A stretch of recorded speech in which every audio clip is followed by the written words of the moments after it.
la commission antidopage italienne a trouvé dans ses urines, non?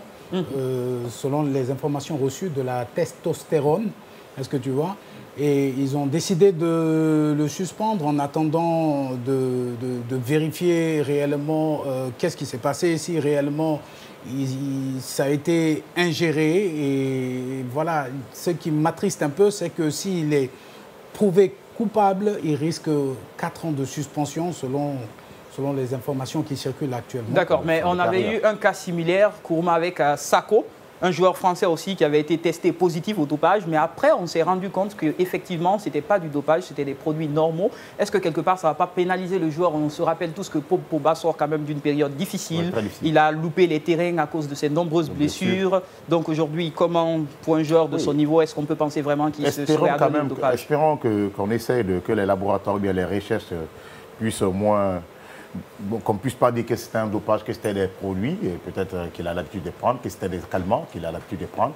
Parce que généralement, avec des calmants à forte dose, ça peut sembler être un dopage. Et généralement, on pense que ces joueurs sont dopés. Donc, c'était beaucoup plus connu dans le cas du cyclisme, où il y avait trop de dopage. Neil Armstrong notamment. Les Armstrong qui ont perdu presque tous les titres. Et on a vu ces titres partir comme ça dans le vent parce qu'ils ont été accusés. Bien, ça a été prouvé qu'ils s'est dopé pour venir peut-être compétir.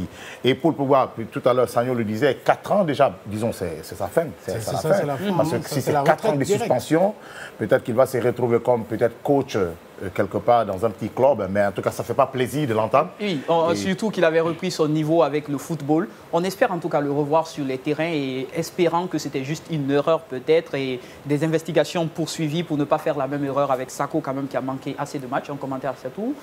Ben, je trouve que, en fait, pour un joueur de sa trempe, c'est vraiment dommage qu'il puisse, en fait, si c'est vrai, si ça s'avère vrai, qu'il se retrouve dans cette situation, c'est qu'il l'aurait cherché, parce qu'il y a mille et une manières, en fait, par rapport à la fatigue, parce qu'on sait souvent que ce qui emmène souvent les joueurs à se doper, c'est par rapport à la fatigue, parce qu'ils veulent performer. Après, actuellement, tu aimes bien le foot, je le sais, mais actuellement, il y a tellement de compétitions avec ces joueurs qu'on n'en peut plus. Mais en fait, tout récemment... C'est pas une raison pour faire je dis quelque part, est-ce que les joueurs, c'est pas parce qu'ils sont soumis à cette pression, ces fatigues incessantes de ces nombreux matchs qui s'enchaînent? Oui, tout récemment, j'ai vu le tweet, je me rappelle pas trop du joueur, en fait, qui demandait en fait, à ce qu'on revoie en fait, les calendriers pour un peu alléger les matchs. Parce que, en fait, c'est tellement serré.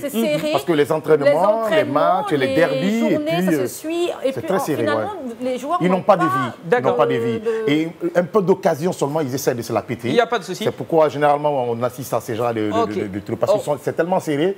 Mais bon, je ne trouve pas quand même, ce n'est pas une explication. Ça marche. Quand même, on a un débrief très